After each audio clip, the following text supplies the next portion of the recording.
Muito boa tarde a todas, boa tarde a todos. Com o quórum completo, declaro abertos os trabalhos desta 75ª reunião ordinária do Conselho Superior do Ministério Público de São Paulo, reunião híbrida do dia 24 de outubro de 2023.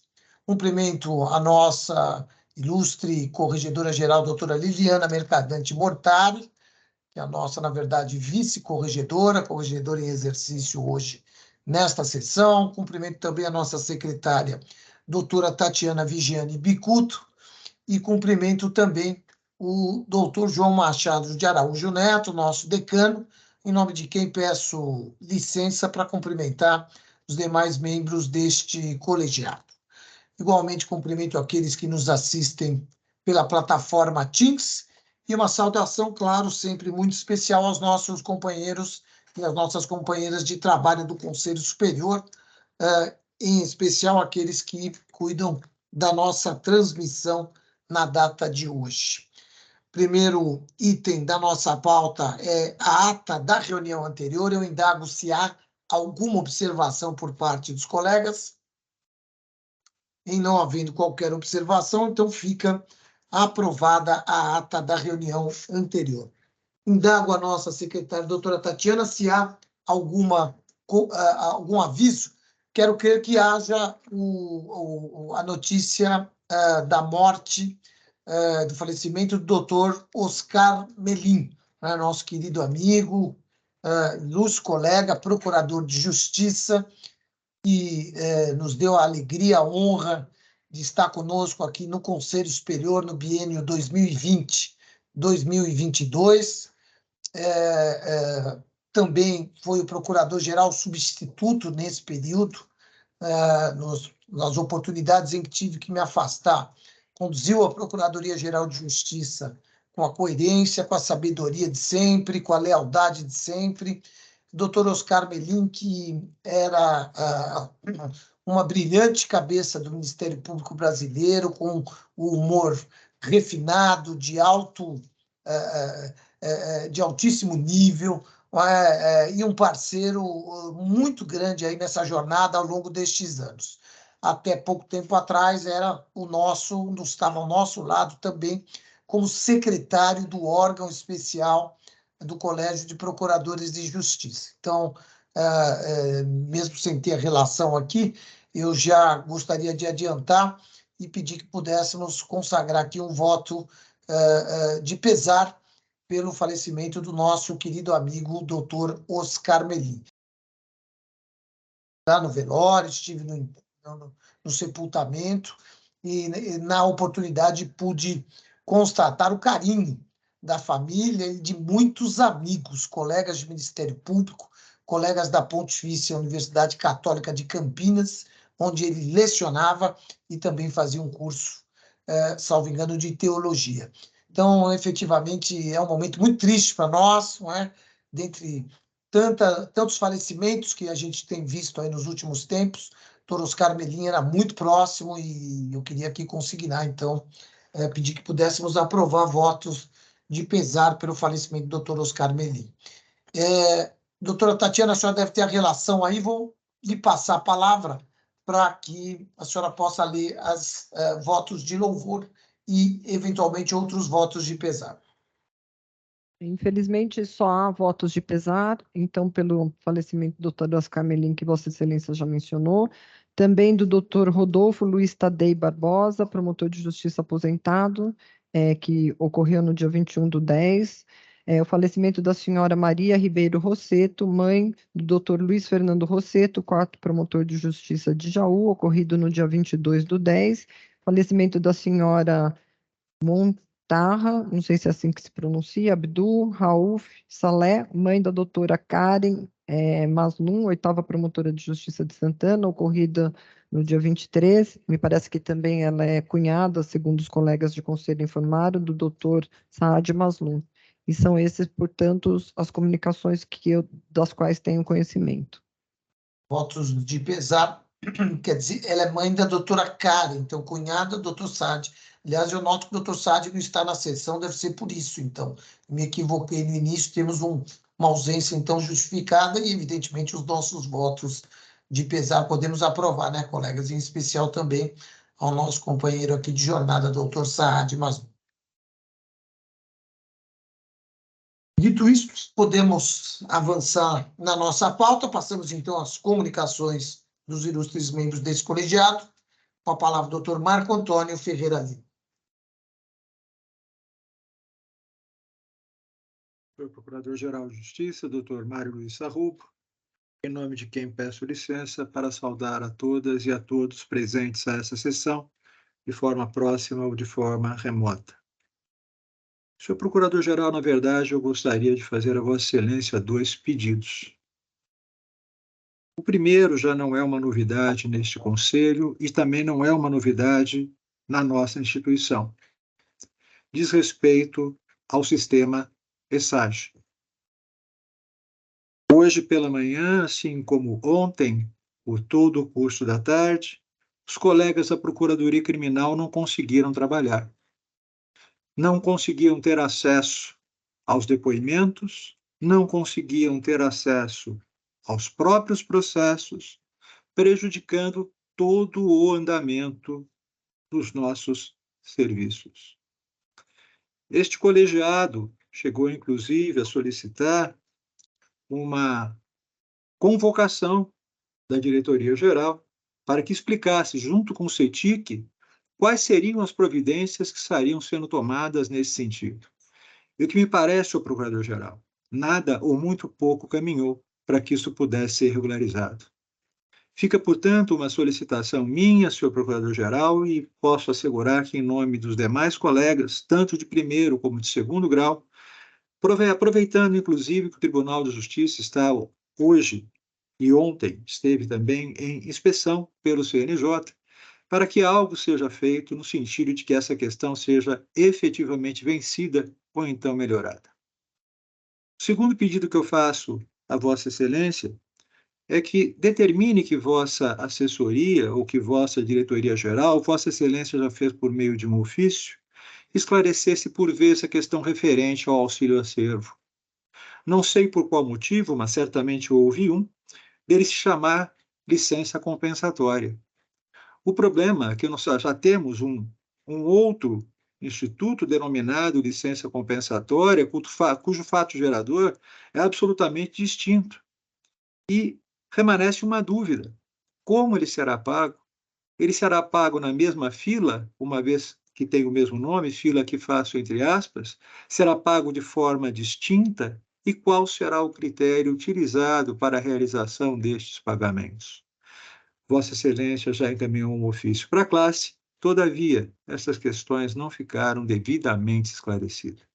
Na verdade, não são comunicações, são 2 pedidos que faço a Vossa Excelência, no mais desejando a todas e todos os colegas uma profícua sessão. Muito obrigado pela concessão da palavra. Com a palavra, o doutor Antônio Carlos da Pô. Boa tarde a todas e a todos. Eu gostaria inicialmente de saudar a todos os colegas que integram esse Conselho Superior do Ministério Público, saudar aos colegas que acompanham a presente sessão pela via remota, assim como cumprimentar os nossos colaboradores, sem os quais nós não teríamos a menor condição de participar da presente sessão. Inicialmente, eu quero aqui aderir à manifestação que foi lançada em relação ao eminente colega, Dr. Oscar Melim. Ele que era professor da PUC de Campinas, foi conselheiro e aqui exerceu o decanato, também foi membro de banca de concurso, secretário do órgão especial, e uma pessoa que deixa muita saudade pela sua urbanidade, pelo seu espírito conciliatório e, sobretudo, pelo seu compromisso, no sentido de sempre tentar construir soluções que viessem de encontro aos interesses do Ministério Público brasileiro. O Ministério Público de São Paulo fica mais pobre com a perda inusitada do colega Oscar Melim, que, por outro lado, deixa um legado de trabalho, de honradez, de dignidade, de modelo do que é efetivamente ser promotor de justiça. Eu quero também aderir aos pleitos formulados pelo Dr. Marco Antônio Ferreira Lima, em relação ao ESAGE, que uma vez mais está fora do ar, e também em relação à licença compensatória. É importante saber se essa licença compensatória ela será paga observando a fila que já existe ou se será efetivado, de algum modo, um fluxo diferente para o pagamento desses créditos. É uma dúvida que acomete a todos os colegas que integram a carreira e me parece que é algo extremamente justo e necessita efetivamente de uma posição, de um esclarecimento. Então, são essas as minhas considerações, desejando a todos os colegas uma excelente reunião. Doutor Antônio Calil. Muito obrigado. Gostaria de cumprimentar todos que participam dessa sessão do Conselho Superior do Ministério Público. E eu gostaria apenas de fazer um registro relacionado à morte precoce do nosso colega Oscar Melim Filho, com quem eu tive a honra e o prazer de trabalhar há muitos anos na competência originária criminal da Procuradoria-Geral de Justiça e também das 3 vezes que participei do órgão especial do Colégio de Procuradores. O Dr. Melim é uma pessoa extremamente afável, um profissional competentíssimo, preparado, era formado em letras, professor de português, uma pessoa sempre disposta a colaborar, que certamente fará muita falta ao Ministério Público e a todos que puderam ter o prazer de participar de alguma forma da sua vida. Então, esse é o registro que eu gostaria de fazer e, no mais, desejo uma boa reunião a todos. Obrigado. Muito obrigado, doutor Calil. Com a palavra, doutor Jurandir Norberto Marsura. Muito obrigado. Inicio cumprimentando a Vossa Excelência, eminente Procurador-Geral, doutor Mário Luiz Sarrubo. Cumprimento também nossa co-corregedora, doutora Liliana Mercadante Mortari, nossa secretária, doutora Tatiana Vigiane Bicudo, nosso decano, doutor João Machado de Araújo Neto, os conselheiros, aqui pela ordem de votação, doutor Marco Antônio Ferreira Lima, doutor Antônio Carlos da Ponte, doutor Antônio Calil Filho, doutor José Carlos Mascari Bonilha e doutor Pedro de Jesus Giuliotti. Cumprimento também a todos os colegas que nos assistem virtualmente e aos funcionários que nos assistem. E me associo às palavras ditas a respeito da perda do querido colega, doutor Oscar Melim Filho, palavras essas proferidas inicialmente pelo doutor Mário Sarrubo e incorporadas pelo doutor Antônio Carlos da Ponte e pelo doutor Antônio Calil Filho. É um colega que realmente vai deixar muita saudade, infelizmente falecido de maneira precoce. Não tenho comunicações a fazer, devolvo a palavra a Vossa Excelência. Obrigado, doutor Jurandir Marsura. Com a palavra o nosso decano, doutor João Machado de Araújo Neto.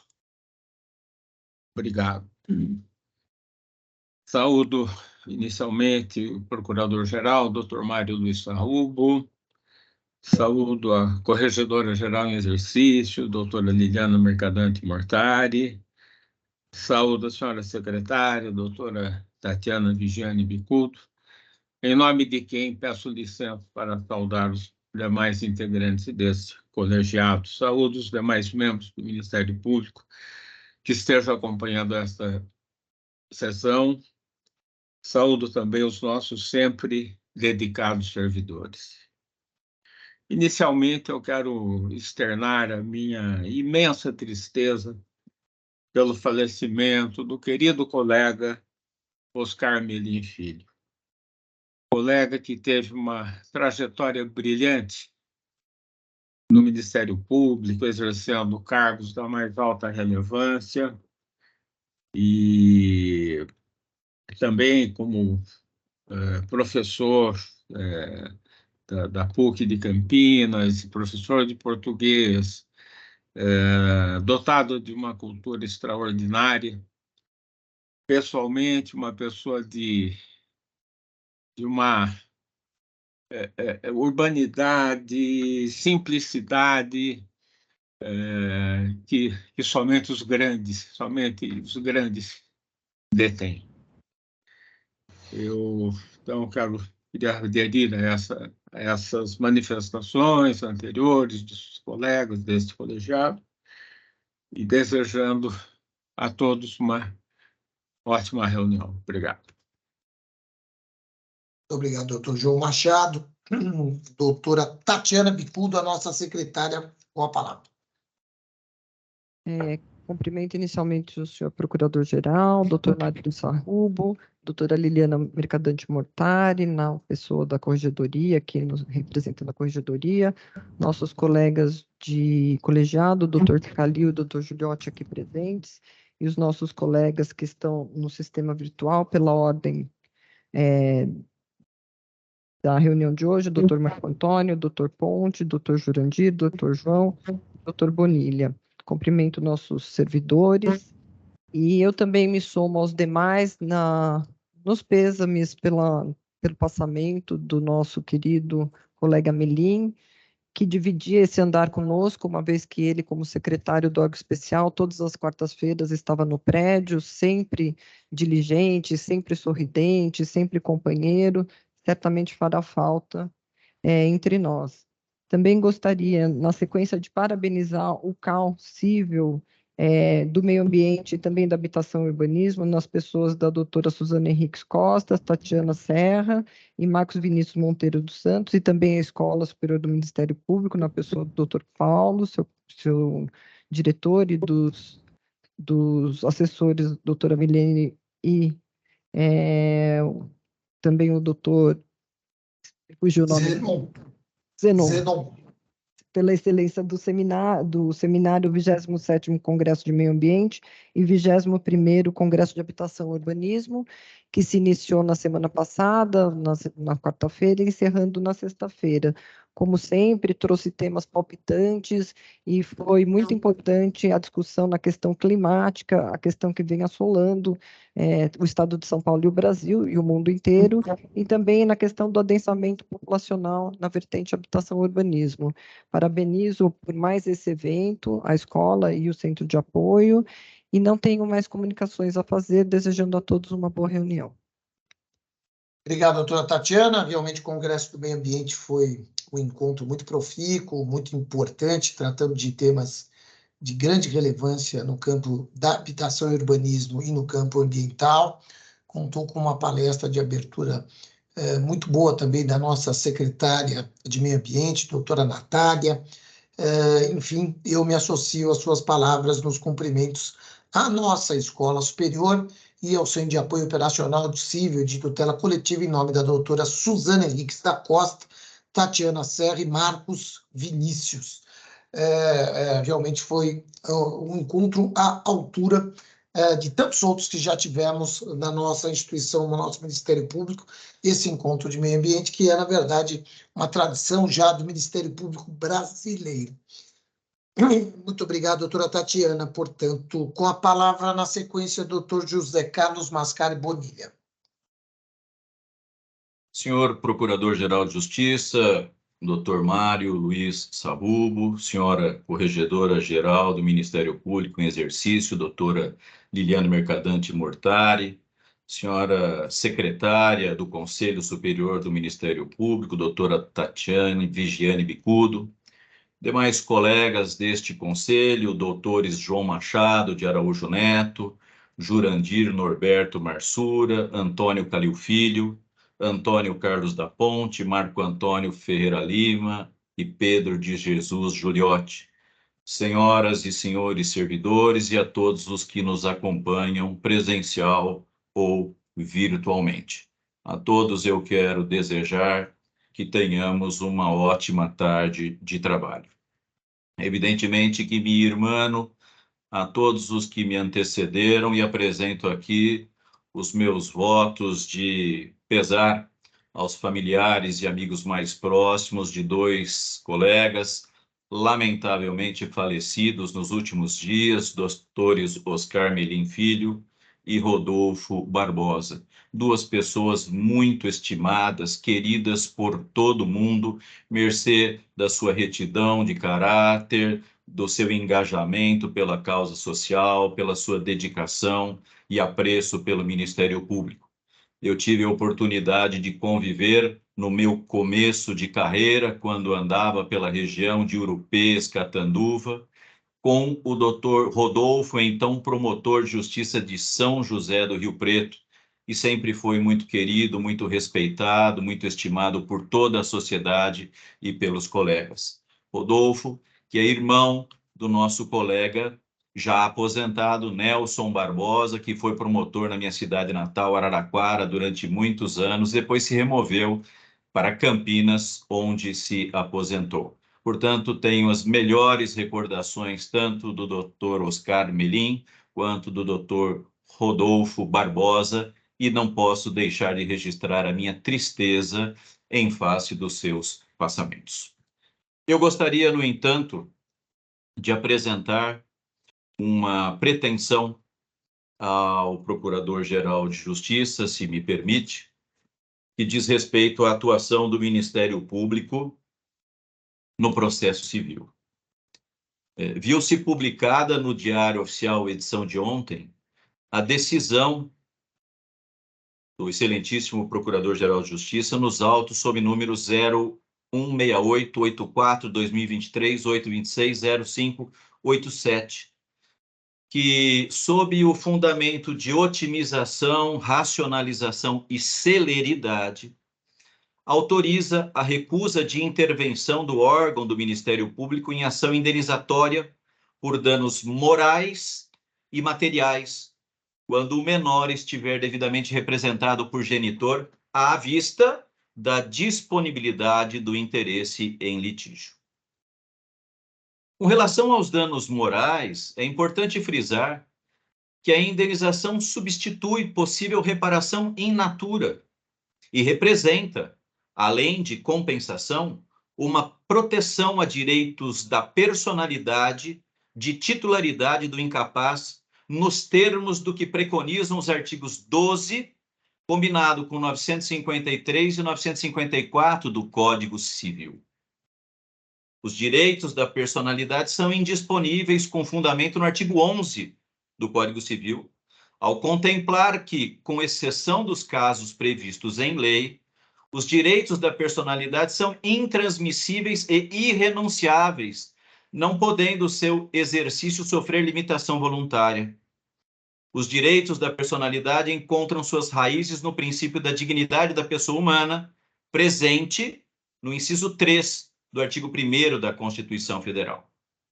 Para além disso, em ação de reparação de dano, a indenização por danos materiais em diversas situações tem natureza alimentar, na conformidade com o previsto pelos artigos 948, 949 e 950, todos também do Código Civil. Ao MP, evidentemente, compete fiscalizar os atos de administração de bens de menores pelos pais ou tutores, que não podem alienar bens, tampouco contrair obrigações em desfavor dos representados ou assistidos, consoante norma prevista no artigo 1691 do Código Civil. Por isso é que o artigo 1692 do mesmo Código consagra que, toda vez que no exercício do poder familiar colidirem os interesses dos pais com os do filho, a requerimento deste ou do Ministério Público, o juiz dará curador especial.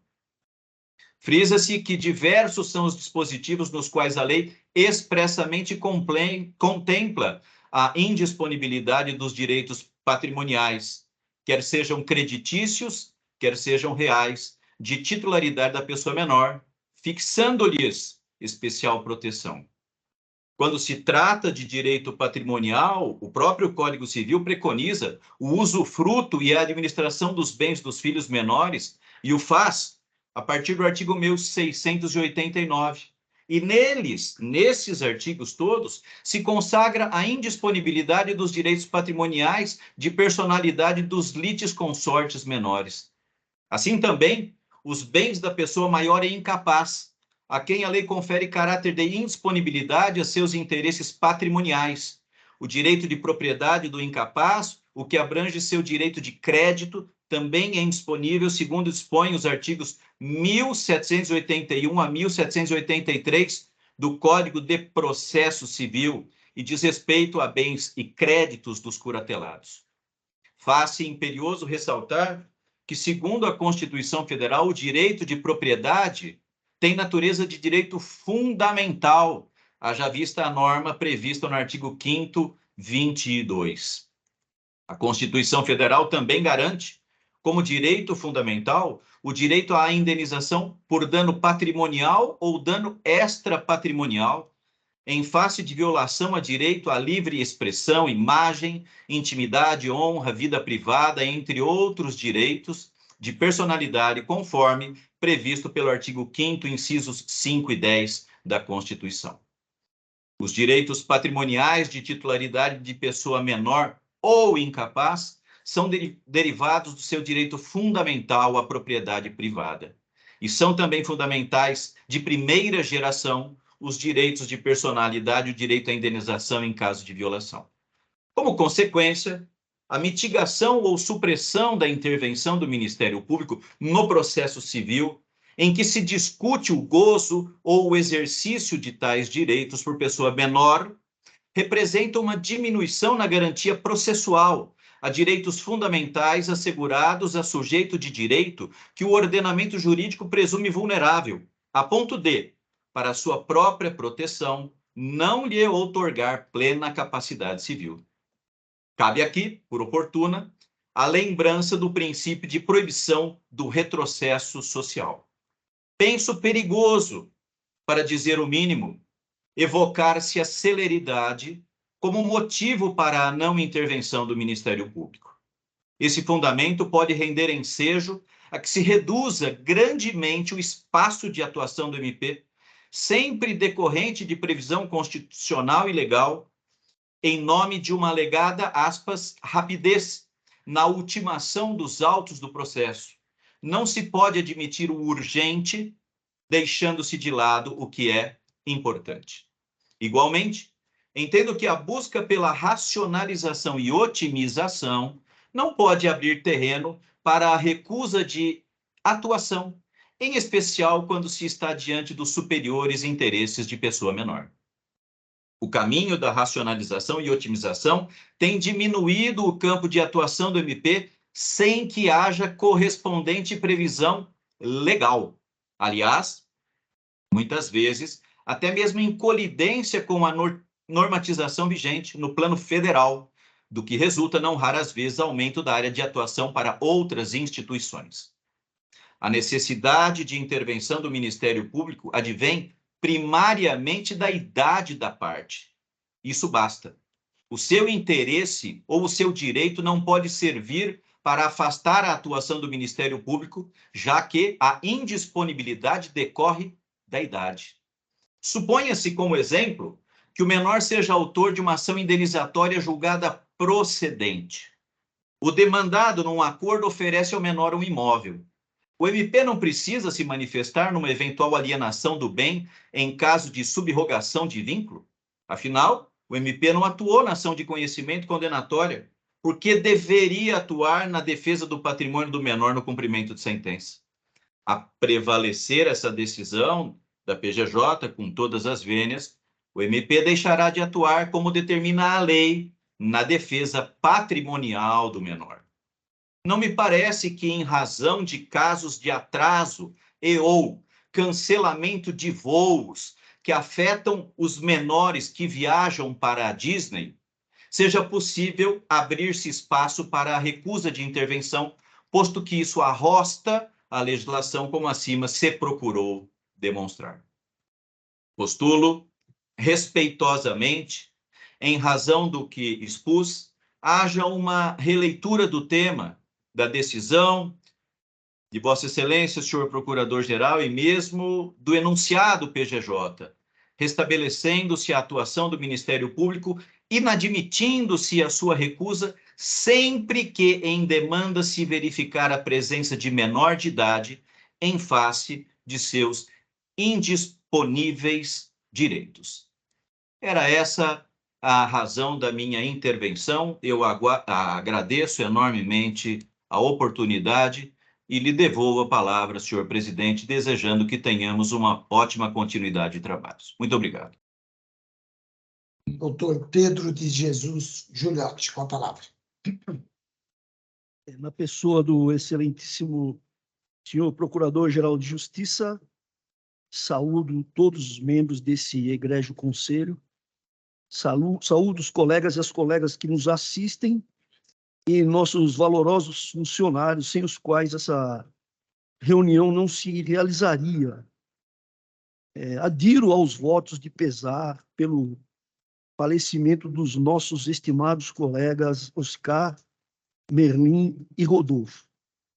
E gostaria de fazer 2 registros, né? Completamos hoje aproximadamente 3 anos e 4 meses da atual gestão.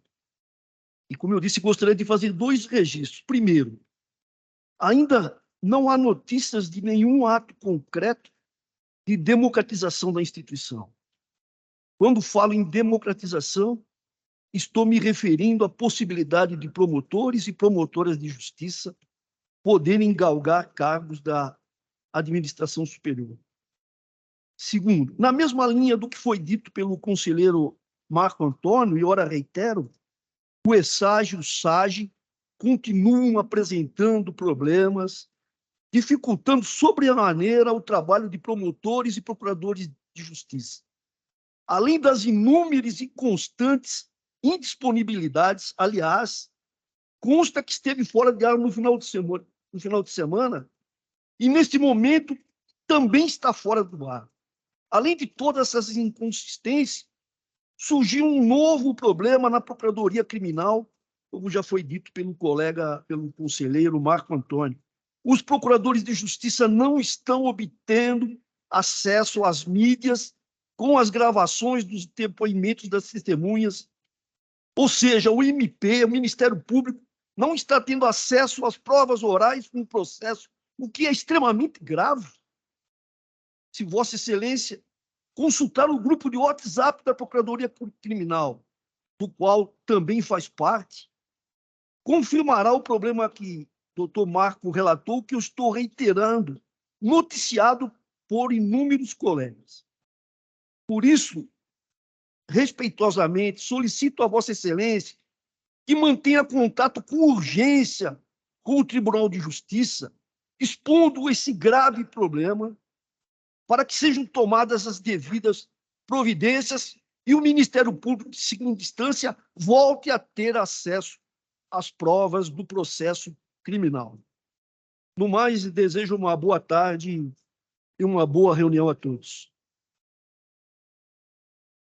Doutora Liliana Mercadante Mortari. Muito obrigada, doutor Mário Luiz Sarrubo. Na sua pessoa, quero cumprimentar cada um dos integrantes deste colegiado, tanto os aqui presentes como aqueles que se encontram à distância virtualmente, cumprimentar os colegas que nos assistem, bem como os servidores que nos auxiliam e possibilitam a realização desta reunião nesse formato virtual, inclusive. Quero me unir a todos que me antecederam nas homenagens ao querido doutor Oscar Merlin Filho, pessoa com quem pude conviver mais proximamente durante as participações no órgão especial, Colégio de Procuradores de Justiça, e por quem nutro enorme admiração, seja pela sua educação, gentileza, como disse Vossa Excelência, sempre bem-humorado, sempre com alguma tirada interessante sobre os assuntos que se debatiam. Interessante que cerca de 10 dias antes dele necessitar ser internado, nós o encontramos indo ao almoço, e ele comentou que não se sentia muito bem, ainda fez uma brincadeira, certamente por conta da minha idade, e todos rimos com isso e tal. Então, foi a última vez que tive a oportunidade de estar com ele, Eu quero registrar aqui o meu profundo lamento pela perda de pessoa tão generosa com quem convivemos nos últimos anos. A ele, a sua família, eu quero, então, hipotecar esta singela homenagem, bem como ao colega aposentado, igualmente falecido. Não tenho outras informações, salvo o fato de que aqui me encontro, piloto motorista fora da capital, participando de correição na promotoria de Santa Bárbara do Oeste. É só isso, Excelência. Uma boa reunião a todos nós. Obrigado, doutora Liliana, pela ordem aqui das indagações. O primeiro com relação ao ESAGE, foi um problema que aconteceu mais uma vez no âmbito do Tribunal de Justiça. Nossa equipe imediatamente monitorou, esteve lá em contato. Eu pousei em Brasília, fiquei sabendo do que estava acontecendo, liguei para o presidente ANAF, estava toda a equipe trabalhando. Hoje, nesse momento, tudo funcionando normalmente, inclusive a questão das mídias e tudo mais. Havia realmente, eles fizeram lá uma modificação no software, e a questão das mídias, ela realmente vinha dando problema há umas 2 semanas, mas já normalizada, segundo informações do CETIC, agora da hora de 1 hora atrás, mais ou menos, 1h15 atrás. Inclusive, o sistema voltou a funcionar normalmente, não só a questão das mídias, outros aspectos aí que não estavam funcionando voltaram ao normal. O problema que aconteceu hoje envolveu o ESAGE da segunda e da primeira instância, mas já devidamente solucionado pelo Tribunal de Justiça. Houve uma pergunta do SAGE. O SAGE está em mais de 130 promotorias, na verdade 133 promotorias de justiça hoje, funcionando perfeitamente bem. O SAGE, nós gostaríamos de ter implantado na Procuradoria de Habeas Corpus e Mandado de Segurança. Houve um pleito dos colegas com relação à distribuição, que já foi solucionado. Em breve nós voltaremos a conversar com a Procuradoria do HC para a implantação na Procuradoria de Habeas Corpus. Também o faremos, evidentemente, nas demais procuradorias, porque o SAGE traz muita tranquilidade, é muito melhor para se trabalhar que o ESAGE, e é um sistema nosso do Ministério Público de São Paulo, que já está praticamente pronto.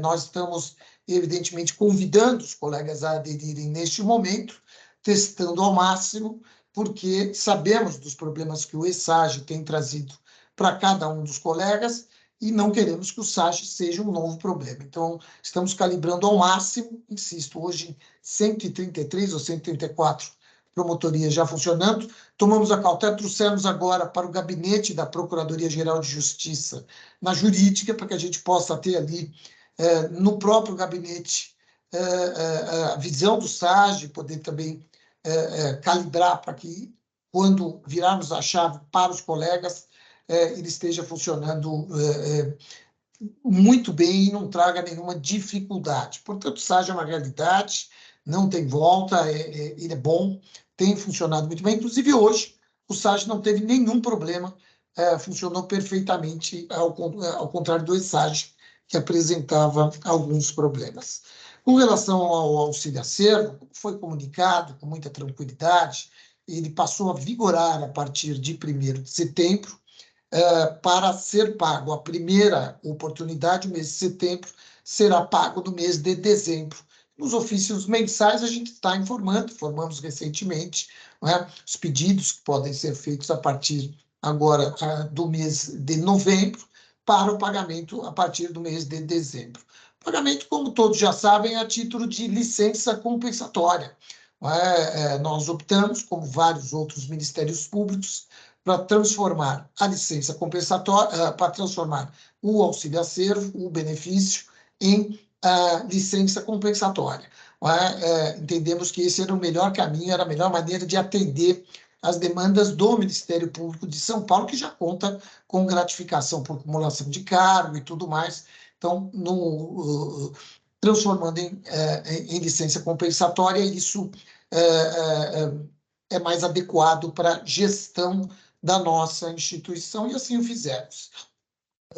Será pago em dezembro, até porque a origem dessa licença compensatória é diferente da origem das demais licenças compensatórias que estão no banco. Estamos terminando de pagar, salvo engano, 2020, e há um pagamento mensal do banco de licenças compensatórias que o colega tem em função de plantões de finais de semana, em função de gratificação por acumulação de cargo que excedam o teto e tudo mais, tudo nos termos da legislação vigente. Então, não haverá nenhum prejuízo para aquele pagamento que vem sendo feito das licenças compensatórias oriundas, insisto, mais uma vez, de gratificação por acumulação e outras, e outras origens, com esta que será feita, se é um outro pagamento, que será paga em dezembro, a partir de dezembro, e assim sucessivamente nos demais meses, outubro, novembro, dezembro, pagaremos a partir do ano que vem, provavelmente a partir de fevereiro, março, abril, como é de praxe, em janeiro não é possível,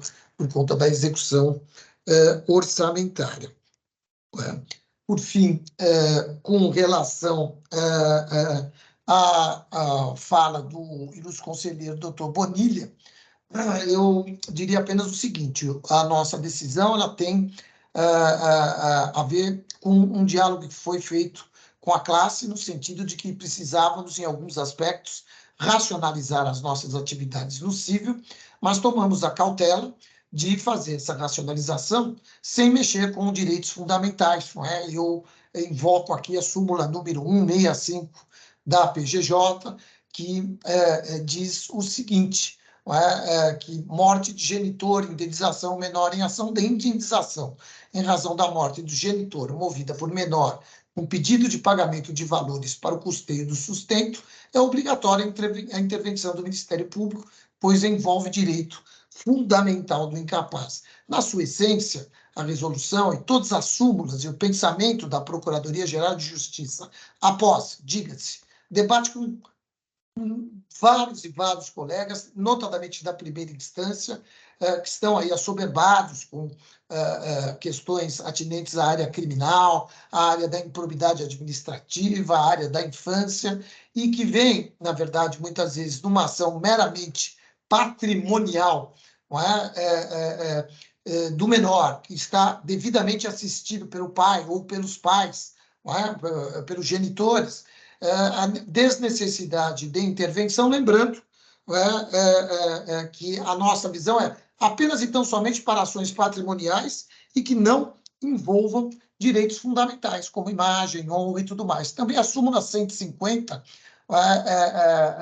ela é muito clara também, quando diz que em ação de indenização de cunho estritamente patrimonial, movida por menor, em que não haja abordagem, ainda que reflexa, de seus direitos fundamentais, o membro do Ministério Público, e acho que aqui é importante, poderá dosar a intensidade de sua intervenção, optando por manifestação ou acompanhamento sob sua responsabilidade, desde que o infante se encontre satisfatoriamente assistido e representado, assegurado, em qualquer caso, a sua intimação para todos os atos processuais. Com isso, nós entendemos que há uma segurança que os direitos dos menores estarão preservados, mas sem a necessidade, muitas vezes, de uma intervenção que possa desviar o foco do promotor, da promotora de justiça na sua comarca pesada, muitas vezes lá no meio da sessão do júri, um pouco antes, um pouco depois da sessão do júri, e aí vem aquela tradicional, uma ação de indenização por uma mala extraviada e tudo mais.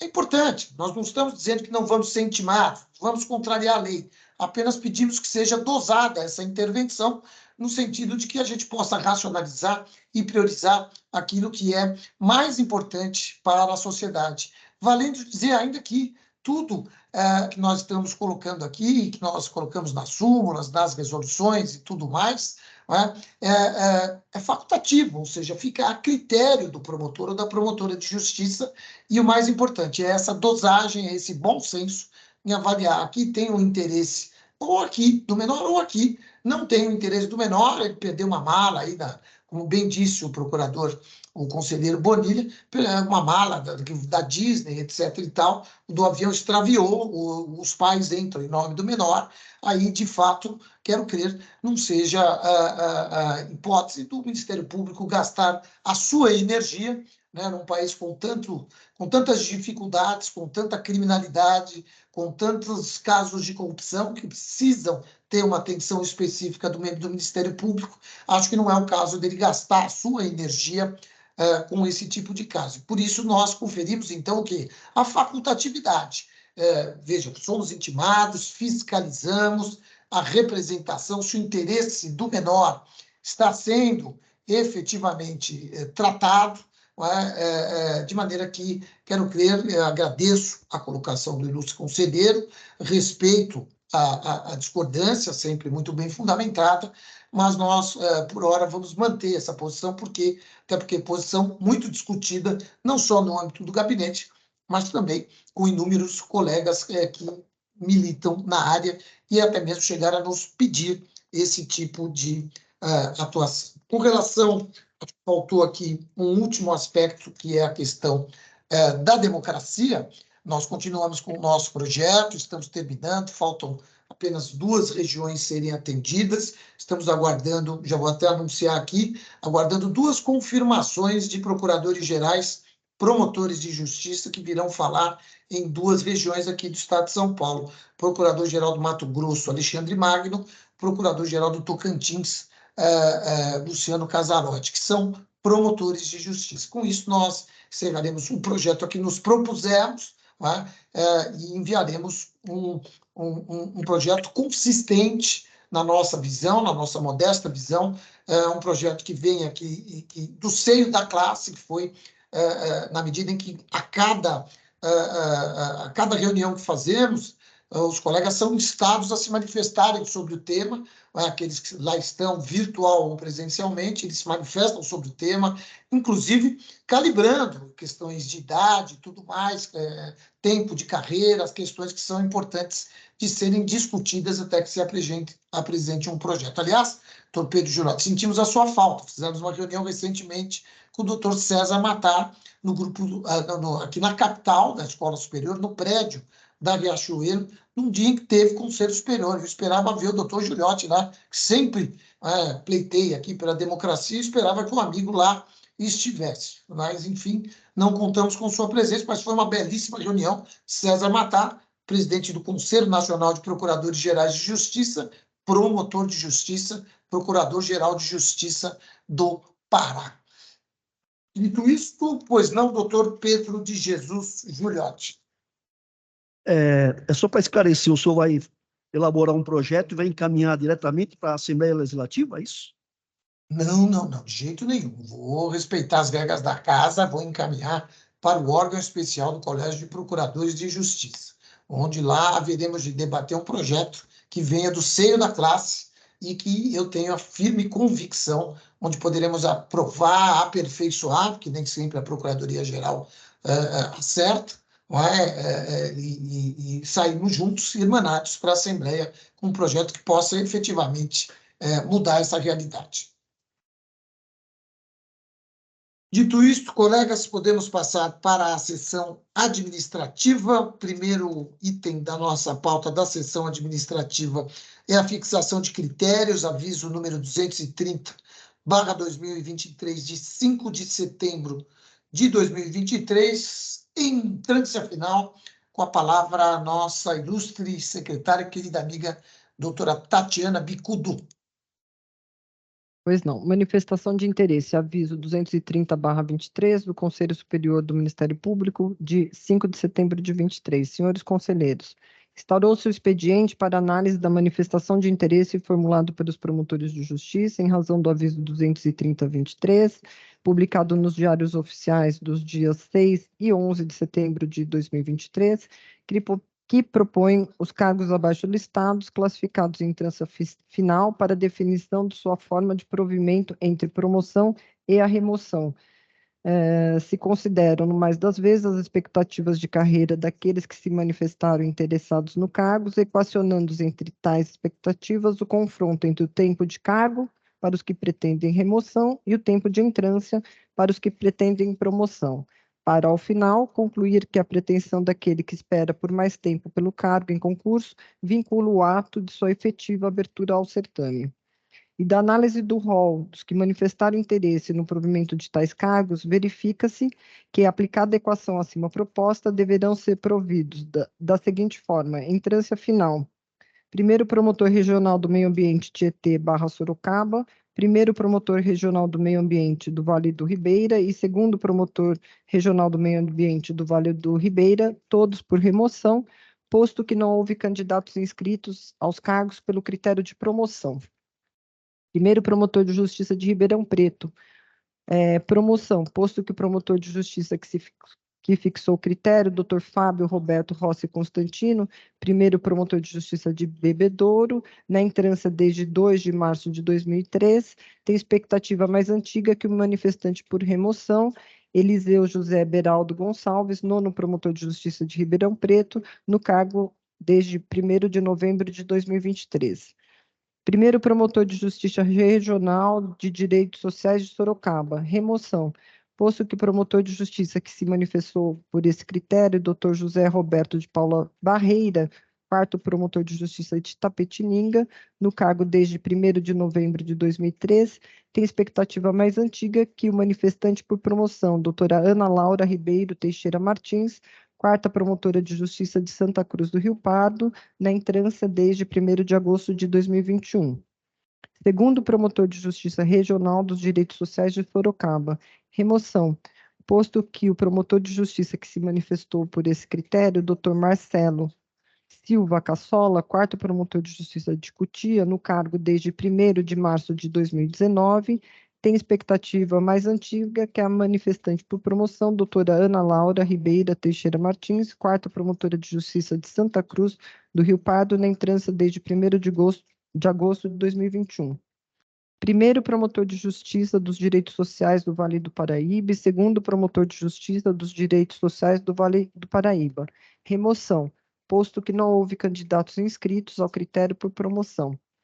16º promotor de justiça da capital. Remoção, posto que o promotor de justiça que se manifestou por esse critério, André Luiz Brandão, primeiro promotor de justiça de Mojimirim, no cargo desde 1º de setembro de 2018, tem expectativa mais antiga que a manifestante por promoção, doutora Paula Coalho, primeira promotora de justiça de Ribeirão Pires, na entrância desde 1º de agosto de 2022, sem tempo de estágio. 33º promotor de justiça da capital. Remoção, posto que a promotora de justiça que se manifestou por esse critério, doutora Karen Maslum, oitava promotora de justiça de Suzana, no cargo desde 1º de maio de 2021, tem expectativa mais antiga que a manifestante por promoção, doutora Paula Coalho, primeira promotora de justiça em Ribeirão Pires, na entrância desde 1º de agosto de 2022, sem tempo de estágio. Quinto promotor de justiça do Guarujá, terceiro promotor de justiça de Itapeva, quarto promotor de justiça de Itapeva, segundo promotor de justiça de Registro e 10º promotor de justiça de Praia Grande, todos por promoção, posto que não há candidatos inscritos no critério de remoção.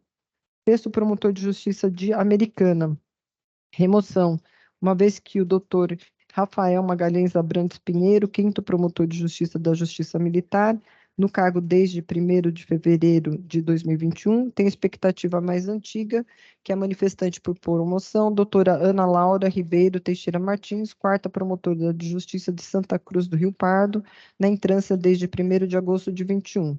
26º promotor de justiça de Campinas, promoção, posto que a promotora de justiça que se manifestou por esse critério, doutora Daniela Ito Echeverria, terceira promotora de justiça de Valinhos, na entrância desde 1º de abril de 2007, tem expectativa mais antiga que a manifestante por remoção, doutora Letícia Lourenço Costa, sétima promotora de justiça civil de Santana, no cargo desde 1º de setembro de 2018. Primeiro promotor de justiça de Caraguatatuba e terceiro promotor de justiça de Cotia, remoção, posto que não há candidatos inscritos pelo critério de promoção.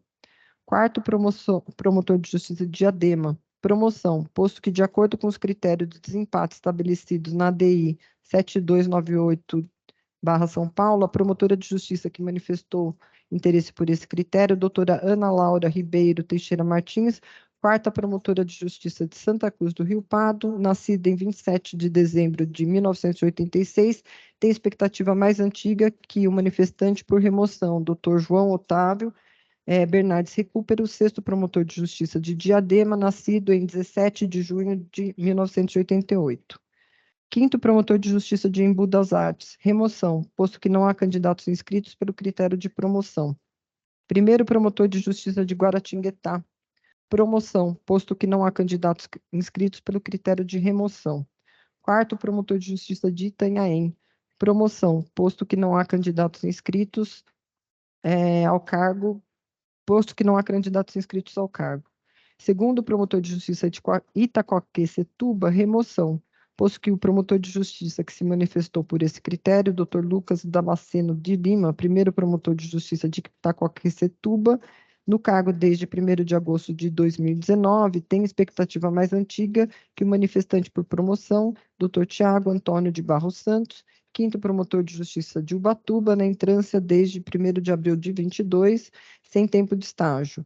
6º promotor de justiça de Itaquaquecetuba, remoção, posto que não há candidatos inscritos pelo critério de promoção.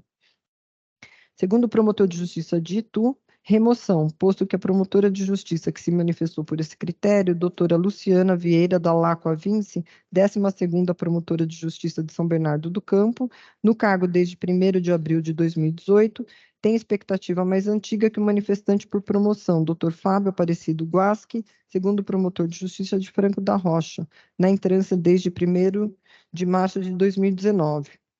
1º promotor de justiça de Jacareí, remoção, posto que o promotor de justiça que se manifestou por esse critério, Dr. Felipe José Zamponi Santiago, 6º promotor de justiça de Suzano, no cargo desde 1º de junho de 2013, tem expectativa mais antiga que o manifestante por promoção, doutora Cátia Aparecida de Souza Modolo, 4ª promotora de justiça de Cruzeiro, na entrância desde 1º de dezembro de 2015.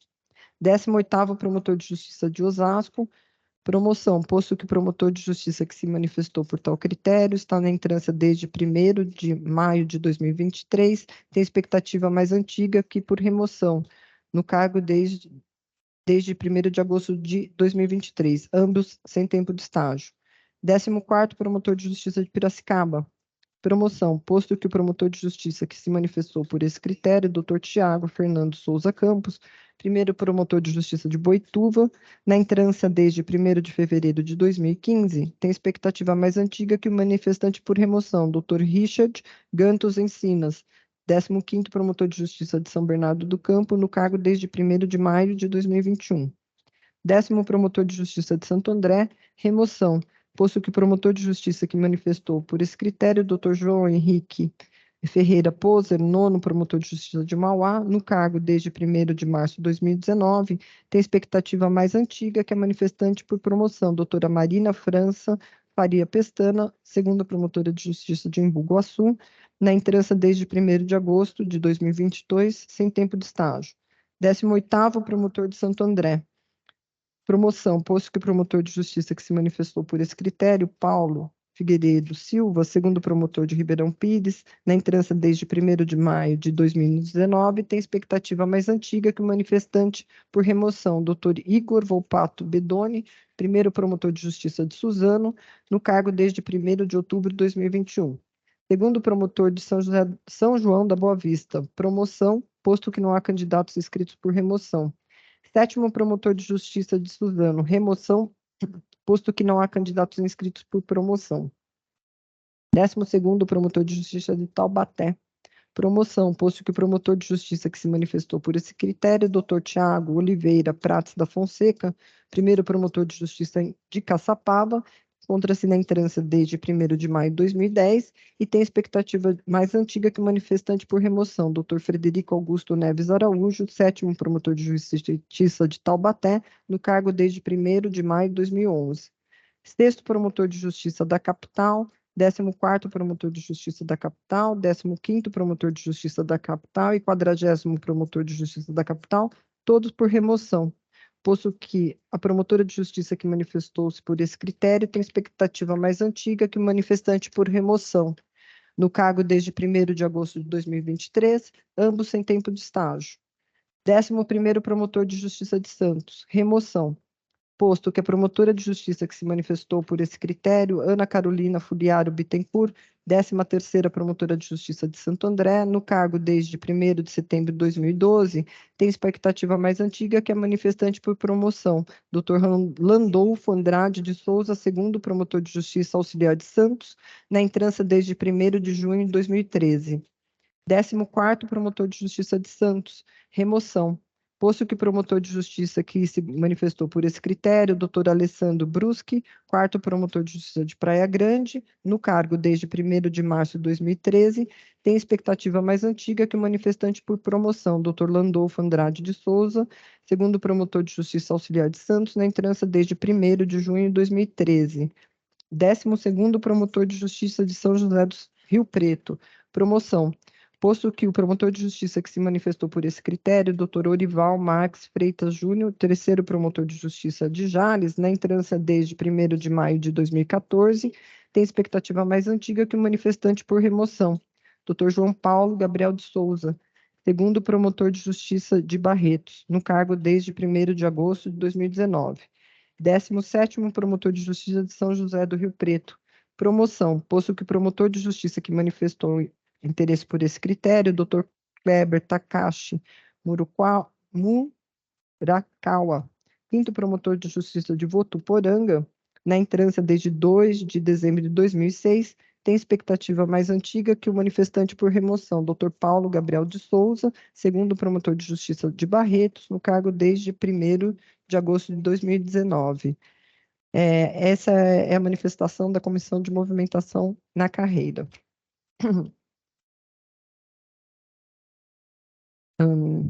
E na Colegas, sequência... podemos aprovar?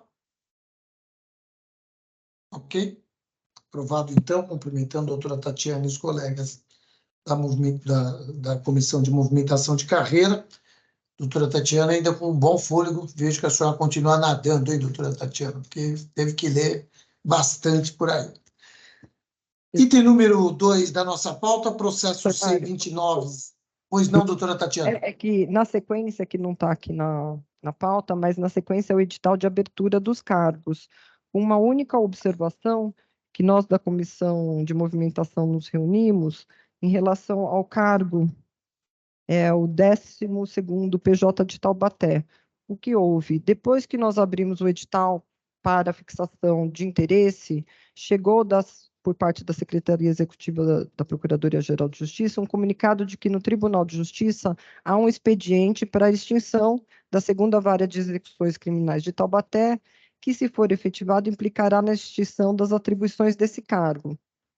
Então, em face disso, a comissão deliberou por fixar o critério, mas aguardar a decisão do órgão especial do Tribunal de Justiça sobre a extinção ou não dessa 2ª Vara de Execuções Criminais. Então, essa foi a deliberação e, portanto, esse cargo específico não vai entrar para inscrição agora nesse presente edital que eu passarei a ler. Então, ficou assim. Pode seguir. Remoção por antiguidade. 1º Promotor de Justiça Regional do Meio Ambiente do Vale do Ribeira, 1º Promotor de Justiça de Ribeirão Preto, 2º Promotor de Justiça Regional de Direitos Sociais de Sorocaba, 2º Promotor de Justiça Regional de Direitos Sociais do Vale do Ribeira, 33º Promotor de Justiça da Capital, 1º Promotor de Justiça de Caraguatatuba, 5º Promotor de Justiça de Embu das Artes, 6º Promotor de Justiça de Itaquaquecetuba, 1º Promotor de Justiça de Jacareí, 7º Promotor de Justiça de Suzano, 14º Promotor de Justiça de Santos. Remoção merecimento. 1º Promotor de Justiça Regional do Meio Ambiente Tietê Sorocaba, 2º Promotor de Justiça Regional Meio Ambiente Vale do Ribeira, desculpa. 1º Promotor de Justiça Regional dos Direitos Sociais de Sorocaba e 1º Promotor de Justiça de Direitos Sociais do Vale do Ribeira, 16º Promotor de Justiça da Capital, 6º Promotor de Justiça de Americana, 3º Promotor de Justiça de Cotia, 2º Promotor de Justiça de Itaquaquecetuba, 2º Promotor de Justiça de Itu, 10º Promotor de Justiça de Santo André e 11º Promotor de Justiça de Santos. Promoção antiguidade. 5º Promotor de Justiça do Guarujá, 4º Promotor de Justiça de Itapeva, 10º Promotor de Justiça de Praia Grande, 4º Promotor de Justiça de Diadema, 4º Promotor de Justiça de Itanhaém, 14º Promotor de Justiça de Piracicaba, 2º Promotor de Justiça de São João da Boa Vista, 14º Promotor de Justiça da Capital, 40º Promotor de Justiça da Capital e 17º Promotor de Justiça de São José do Rio Preto. Promoção Merecimento, 3º Promotor de Justiça de Itapeva, 2º Promotor de Justiça de Registro, 26º Promotor de Justiça de Campinas, 1º Promotor de Justiça de Guaratinguetá, 18º Promotor de Justiça de Osasco, 18º Promotor de Justiça de Santo André, 6º Promotor de Justiça da Capital, 15º Promotor de Justiça da Capital e 12º Promotor de Justiça de São José do Rio Preto, com observação de que, em razão do interesse público que demanda o efetivo provimento dos cargos novos, bem como daqueles que se encontram vagos desde o concurso anterior, em virtude do exercício de opções pelos colegas que para eles foram promovidos, ficam os candidatos advertidos nos termos do 155, parágrafo 2º da Lei Orgânica Estadual, que eventuais novos pedidos de opção nesses cargos serão indeferidos. E com essa observação também, a segunda, de que a diretoria, a Comissão de Movimentação de Carreira, optou por aguardar a definição do órgão especial do Tribunal de Justiça em relação à extinção ou não da segunda vara de execuções de Taubaté, que implicará certamente na necessidade de modificação das atribuições do cargo do 12º PJ de Taubaté. São essas as decisões da Comissão de Movimentação. Obrigado, doutora Tatiana. Colegas, ok? Podemos avançar? Obrigado mais uma vez, doutora Tatiana. Item número 2 da... Pela ordem, senhor presidente. Pois não. Pois não. Só para ficar registrado, nós da comissão, a doutora Tatiana, doutor Calil, doutor da Ponte, nós resolvemos abrir para os colegas que nos assistem, alguns estão me indagando aqui em off, a remoção da capital na próxima reunião. Só para ficar registrado, para que os colegas que nos assistem tomem conhecimento. Pois não. Registrado está. Item número 2 da pauta, processo SEI número 29.0001.018.7094/2023-55, reclamação Dr. Leandro Viola, primeiro promotor de Justiça de Descalvado. Na minha pauta aqui consta a doutora Tatiana, é isso? Doutor Calil. Doutor Calil, perdão, doutor Calil. Pois não. Na verdade, essa é a posição da Comissão de Movimentação à Carreira, e eu despachei na época como secretário em exercício. Então, vou ler aqui a posição da movimentação em relação a essa reclamação. Leandro Viola, digníssimo primeiro promotor de justiça descalvado, apresentou tempestivamente reclamação perante esse egrégio Conselho Superior do Ministério Público, nos termos do artigo 146 da Lei Complementar número 734/93 e artigo 60, parágrafo único do Regimento Interno do Conselho Superior do Ministério Público, em razão da, abre parênteses, glosa no número de indicações por merecimento feita na publicação do aviso número 254/2023, Conselho Superior do Ministério Público, de 28 de setembro de 2023, publicado no DO de 29 de setembro de 2023. Só um minuto que o computador resolveu adiar aqui. Afirma que em gestões anteriores do egrégio Conselho, tais indicações eram consideradas na promoção que seguia o critério de merecimento. E, no caso dele, as 4 indicações que possuem em razão de inscrições anteriores foram indevidamente suprimidas. Argumenta que aqui sempre se deliberou por somente zerar as indicações obtidas, no caso de promoção para outra entrância, e não remoção. Ou seja, em suas palavras, remoção zera indicação obtida em remoção, promoção zera indicação obtida em promoção e remoção não zera indicação obtida em promoção. Culmina por solicitar seja acolhido o presente pedido para que as 4 indicações por ele amealhadas em concursos anteriores para promoção e entrância intermediária sejam mantidas, uma vez que houve tão somente remoção e não promoção no citado caso. Esses, em resumo, os fatos. A Comissão de Movimentação na Carreira, hoje reunida, entendeu, data máxima havendo, não assistir razão ao reclamante. Respeitadas as opiniões em sentido contrário, parece-nos que, uma vez obtida a movimentação na carreira, seja por promoção, seja por remoção, inexiste fundamento para se manter as indicações anteriormente obtidas, já que é alcançado o objetivo do candidato e efetivamente suprido o cargo que almejava. Ao contrário do alegado, a prática de zerar as indicações quando de cada movimentação na carreira, seja por remoção, seja por promoção, vinha sendo adotada nas anteriores composições do Egrégio Conselho Superior, e também assim ocorre na atual, que entende ser tal solução a mais adequada, porque permite que todos os candidatos possam concorrer aos cargos em igualdade de condições.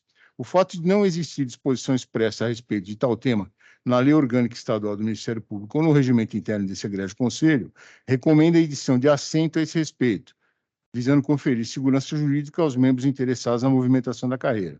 Assim fica rejeitada a presente reclamação, devendo ser remetida a cópia do presente à Secretaria do Egrégio Colegiado para estudo de eventual edição de assento a respeito da questão, comunicando-se interessado. Colegas, ok? Podemos aprovar, né? Muito obrigado, doutor Calil. Item número 3, indicação de entrância intermediária. Acho que já fizemos, né, doutora Tatiana? Não, a gente estava nessa pendência de decidir essa reclamação e na sequência a gente já agora está fazendo Podemos indicar, então. das intermediárias. Então, vamos lá. Mais uma vez, doutora Tatiana Bicudo, por favor. tá certo. O doutor Calil vai fazer a gentileza de ler. O fôlego da doutora Tatiana tem limites também, né? Já nadou hoje. Já não está daqui. 1.500 metros. Por favor, doutor Calil. Pois não. Trata-se de procedimento instaurado em razão do edital de 13 de setembro de 2023, publicado no Diário Oficial do Estado de 14, 20 e 25 de setembro de 2023, para preenchimento de cargos vagos classificados em entrância intermediária e pelos critérios de antiguidade e merecimento. Diante das análises das listas de inscritos insertas nos autos digitais, conforme previsto no artigo 75, parágrafo 3º do Regimento Interno do Conselho Superior do Ministério Público, e após regular processo que tramitou nos termos das normas que regem a movimentação da carreira no Ministério Público do Estado de São Paulo, bem como a míngua de reclamações ou impugnações e de notícia de fato que poderia, em tese, constituir impedimento para assunto dos respectivos cargos em concurso, admite-se a legitimidade de concorrer a todos os inscritos em cada concurso, passando-se as indicações. No critério remoção-merecimento, avaliados os requisitos legais de merecimento, inclusive desempate por antiguidade. B, observadas questões como o quinto da lista, estágio no cargo, bem como eventual anterior indicação para cargo já apreciado na mesma sessão.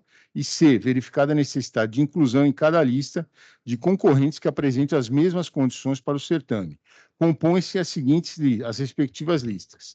No critério promoção-antiguidade, indica-se o mais antigo na entrância dentre os inscritos, tendo em conta, inclusive, eventual anterior indicação para cargo já apreciada na mesma sessão. No critério promoção-merecimento, A, avaliados os requisitos legais de merecimento, inclusive desempate por antiguidade. B, observadas questões como o quinto da lista e estágio no cargo, bem como eventual anterior indicação para cargo já apreciado na mesma sessão. E C, verificada a necessidade de inclusão em cada lista de concorrentes que apresentem as mesmas condições para o certame, compõem-se as respectivas listas. Nas promoções e remoções por merecimento, para se evitar o desvirtuamento da garantia legítima da promoção ou remoção obrigatória, decorrente do acúmulo de indicações, não obstante a discricionalidade que a lei assegura nas indicações, o Conselho Superior observará os seguintes parâmetros. No mesmo concurso de promoção e remoção por merecimento, o candidato não receberá, sempre que possível, mais de uma indicação. Respeitados os requisitos legais, primeiro quinto da lista e estágio de 2 anos, o Conselho aferirá o merecimento daqueles que efetivamente pretendam o cargo.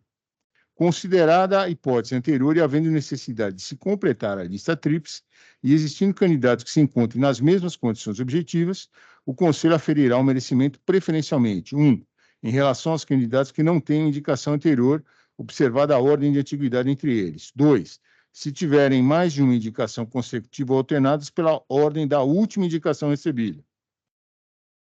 Assim, indicamos os seguintes doutores.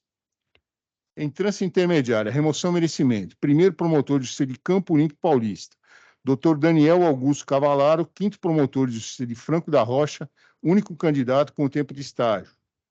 Promoção antiguidade, 1º promotor de justiça de Birigui, Dr. Fábio Meneghero Sakamoto, 1º promotor de justiça de Tanabi. Cargo de 1º promotor de justiça de São José do Rio Pardo, doutora Juliana Amélia Gasparotto de Toledo Silva Donato, 2º promotor de justiça de Serrana. Cargo de 2º promotor de justiça de Caieiras, doutora Thalita Marques do Nascimento, promotor de justiça de General Salgado. 2º promotor de justiça de Mariporã, doutor Bruno Albino Ravara, 2º promotor de justiça de Santa Isabel. 2º promotor de justiça de Santana do Parnaíba, doutor José Francisco Ferrari Júnior, promotor de justiça de Borborema. Promoção merecimento, 3º promotor de justiça de Leme, doutoras Michele Schuff Valim, 2º promotor de justiça de Tietê, Fábia Caroline do Nascimento, promotor de justiça de Tirapina, e Karina Yukimi Ishikawa Vicenzotto, 1º promotor de justiça de São Pedro. Para o cargo de 3º promotor de justiça de Arujá, os doutores Gustavo José Pedrosa Silva, promotor de justiça de Salesópolis, Bruno Rodrigues Caldas, 2º promotor de justiça de Pereira Barreto, e Vitor Ribeiro Travaim, 1º promotor de justiça de Rancharia. Para o cargo de 2º promotor de justiça de Ibiúna, as doutoras Giulana Batista Pavanello da Fonseca, promotor de justiça de Jarinu, Monize Flávia Pompeu, 1º promotor de justiça de Novo Horizonte, e Regiane Maria Reio, promotor de justiça de Itajobi. 2º promotor de justiça de Montemoros, doutores Marco Aurélio Bernardi de Almeida, promotor de justiça de Ibaté, Rafael Amâncio Brioso, 2º promotor de justiça de Socorro, e Cássio Serra Sartori, promotor de justiça de Brotas. 4º promotor de justiça de São Sebastião, os doutores Rodrigo Lúcio dos Santos Borges, 1º promotor de justiça de Iguape, Bruna Ribeiro Dourado Varejão, promotor de justiça de Jarinu, únicos candidatos remanescentes com tempo de estágio. São Paulo, 24 de outubro, Comissão de Movimentação na Carreira. São essas as indicações. Obrigado, doutor Calil. Colegas, podemos aprovar, né? Aprovado aí pela comissão. Parabéns pelo trabalho de fôlego a toda a comissão. Parabéns aos relatores de hoje, também o trabalho de fôlego a apresentar a proclamação aqui nesta sessão. Com isso, vencemos o item número 3 da pauta. Item número 4, apresentação de relatório de pedido de afastamento para participar de evento jurídico no exterior, protocolado 165-523-23, interessado é o doutor João Santaterra Júnior, 4º promotor de justiça de Fernandópolis. Relator é o ilustre conselheiro doutor Saad, que não está presente. Eu indago se alguém vai ler o voto por ele ou se fica prejudicado. Eu poderia ler o voto por ele, que eu tenho em mãos. Se os senhores entenderem que é conveniente, eu posso ler por ele. Da minha parte, não há nenhum impedimento. Então, por favor, doutora Tatiana. Pois não. Relatório de pedido de autorização para afastamento das funções habituais para participar na qualidade de coordenador acadêmico do curso presencial de formação interdisciplinar Espanha-Brasil, no período compreendido entre 2 e 6 de outubro de 23, requisitos previstos no artigo 151 do Regimento Interno do Conselho Superior do Ministério Público, cumprimento do artigo 158 do Regimento Interno do Conselho Superior do Ministério Público. Voto no sentido da aprovação do relatório. Trata-se de expediente encaminhado pelo interessado, Dr. João Santaterra Júnior, 4º promotor de justiça de Fernandópolis, que foi autorizado a se afastar por este conselho, contendo o relatório por ele elaborado acerca de sua participação na qualidade de coordenador acadêmico do curso presencial de formação interdisciplinar Espanha-Brasil, realizado em Santiago de Compostela, Espanha, no período compreendido entre 2 e 6 de outubro de 23. O curso teve como alunos membros do Ministério Público de São Paulo e da Bahia. O relatório elaborado pelo interessado relatou a participação no curso, tendo propiciado não apenas o aprendizado de temas de extrema relevância para o exercício das atividades e execuções ministeriais, mas também para atividades de gestão. Ademais, o estreitamento de laços e a constante troca de informações com diversos profissionais de distintas áreas do direito da Espanha representou enorme fonte de conhecimento a partir da análise do direito comparado.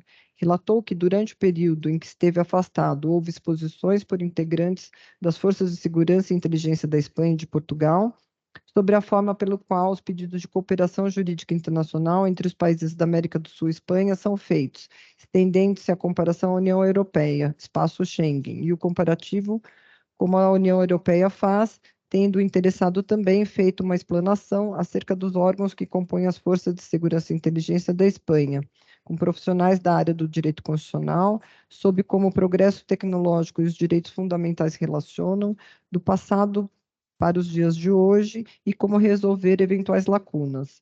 Houve também uma exposição acerca da percepção e conhecimento sobre a manipulação informativa e fake news e seu impacto sobre a sociedade e os jovens, e como lidar com esse problema. Ao final, houve uma exposição acerca da crise de democracia de partidos e como resolvê-la. Houve, assim, em meio às exposições intensas, visitas guiadas aos monumentos mais importantes de Santiago de Compostela. No final do relatório, o interessado concluiu todo exposto e fez uma série de sugestões para o Ministério Público Brasileiro, questionando e propondo soluções. Assim, tenho por cumprido o artigo 153 do Regimento Interno do Conselho Superior e meu voto é no sentido da aprovação do relatório e do aproveitamento do Dr. João Santaterra Júnior. São Paulo, 17 de outubro de 23. Conselheiro, relator, Dr. Saad Mazlum. Colegas, podemos aprovar? Podemos aprovar, então, o voto do doutor Saad Mazlum. Com isso, vencemos a nossa pauta de hoje, pelo menos da primeira etapa. A próxima etapa, sessão plenária e de turmas. Eu peço licença para deixá-los, tenho um compromisso agora no Conselho Nacional do Ministério Público, passo, então, a presidência dos trabalhos desta sessão para o nosso ilustre decano, queridíssimo amigo, doutor João Machado de Araújo Neto. Como tenho dito, estarão todos os senhores e as senhoras muito melhor presididos com o doutor João Machado, a quem passo imediatamente a palavra. Desejo uma boa tarde a todas e a todos, agradecendo mais uma vez a oportunidade dos debates, bem como o trabalho extremamente profissional dos nossos colegas de colegiado que nos acompanham, inclusive, aí cuidando desta sessão virtual.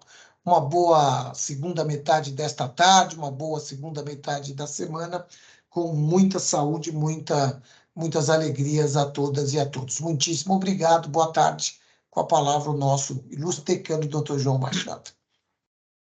Muito obrigado, doutor Mário Luiz Sarrubo, obrigado pelas palavras e agradecendo a presença e a participação sempre importante, relevante de Vossa Excelência e desejando